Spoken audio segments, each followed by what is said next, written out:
वालेकुम वरहमतुल्लाहि वबरकातुहू। मेरे दोस्तों, आम तौर पे इस तरह की वीडियो मैं बनाना, ऐसे लोग के ख़िलाफ़ बोलना मैं नहीं चाहता हूँ, लेकिन आजकल सोशल मीडिया पे इस तरह के लोग बहुत ज़्यादा जो है वायरल हो रहे हैं। पहले इनकी बात सुन लीजिए, अब ख़ुद फ़ैसला करिए कि क्या ऐसे लोगों को हमें अपने जलसों की रौनक बनाना चाहिए कि नहीं बनाना चाहिए। इससे उम्मत में कितना बिगाड़ पैदा हो रहा है और कैसे आपस में ये इंतशार पैदा करते हैं। पहले सुन लीजिए, फिर मैं बात करता हूँ। डीजे की बात है तो जो मौलवी ये कहे कि डीजे मत लेकर के आओ, डीजे मत लेकर के आओ, उस मौलवी से कहो कि जुलूस में ये भी ऐलान करते आओ कि डीजे अगर हराम मान भी ले तुम्हारे कहने पर, पहले तो यही साबित कर दो कि ये नाजायज और हराम है। पहली मंजिल तो यही। अगर मान भी ले तो उससे पूछो डीजे से इतना बच रहे हो, वहाबी से कितना बचते हो, देवबंदी से कितना बचते हो। कुछ जगह मौलवियों ने मीटिंगें की, डीजे होगा, डीजे अगर लोग लेकर के आएंगे तो हम बारात में नहीं जाएंगे, निकाह नहीं पढ़ाएंगे। इतने बड़े मुत्तकी हो तो उससे पहले ये कहते कि वहाबी आएगा तो निकाह नहीं पढ़ाएंगे, देवबंदी आएगा तो निकाह नहीं पढ़ाएंगे। ये है इश्क रसूल। अबे कौन है ये, अबे कौन है ये आला हजरत को मैं अकेला क्यों सुनूं, तू भी सुन, तू भी सुन।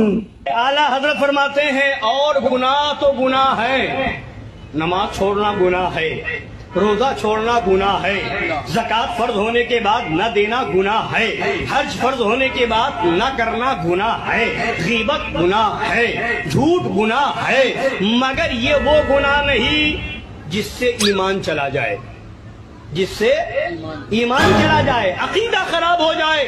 मगर देवबंदियों वहाबियों के साथ उठना बैठना, खाना पीना, ताल्लुक बनाना, ये वो गुनाह है। इनके नज़दीक शादी में डीजे बजाना, गाना बजाना, शोर शराबा करना वो बेहतर है, लेकिन इनके नज़दीक, ये हजरत साहब के नज़दीक जो है, बरेलवी के अलावा जितने लोग हैं, चाहे देवबंदी हो, अहले हदीस हो, ये सारे काफिर है। इनसे मिलना जुलना उससे बड़ा गुनाह है। कैसे कैसे लोग हैं। इसी को कुरान करीम में अल्लाह ताला ने ऐसे लोगों के बारे में कहा, व इज़ा क़ील लहुम ला तुफ़सिदू फ़िल अर्द क़ालू इन्नमा नहनु मुस्लिहून, कि ऐसे लोगों से कहा जाता है कि आप ज़मीन पे फितना और फसाद मत मचाओ, तो कहते हैं हम फितना थोड़ी ना मचा रहे हैं, हम इस्लाह कर रहे हैं।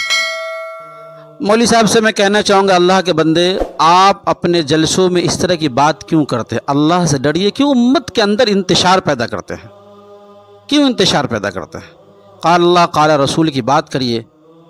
लोगों तौहीद की तालीम दिए, लोगों को इस्लाम से जोड़िए। या आप लोग खाली यही बात करते हैं? कितना इंतशार पैदा होता है उम्मत के अंदर। उम्मत एक ऐसी इस वक्त मुंतशिर है, इसको एक प्लेटफॉर्म पे लाने की ज़रूरत है। आप इंतशार पैदा कर रहे हैं। यकीन जानिए, हमारे कहने की वजह से उम्मत में अगर टूट पैदा हो जाए या किसी के दिल में किसी के तय बुग़्ज़ पैदा हो जाए तो उसके गुनाहगार हम होंगे। और आप कहेंगे मैं इस्लाह कर रहा हूँ, जो बात हकीकत है वही हकीकत बता रहा हूँ। हदीस में है, अल्लाह के रसूल सल्लल्लाहु अलैहि वसल्लम ने इरशाद फरमाया, कोई शख्स अपने आप को ये कहे मैं बेहतर हूँ, फ़लाँ गुमराह है, फ़लाँ बिदअती है, फ़लाँ शिरक है, फ़लाँ मुशरिक है, फ़लाँ ऐसा है, फ़लाँ ऐसा है, अल्लाह के रसूल ने फरमाया वो खुद गुमराह है।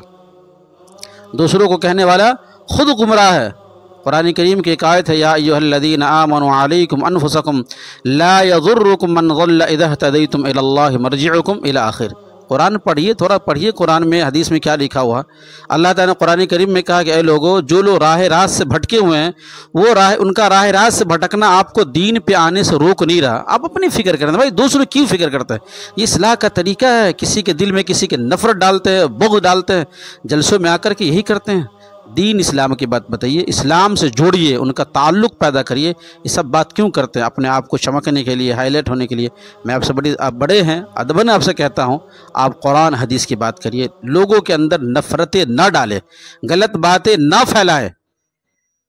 इससे खुद भी गुनाहगार होंगे और जो लोग आपके पीछे चलने वाले सारे के सारे गुनाहगार होंगे। इसलिए अपने आप को इन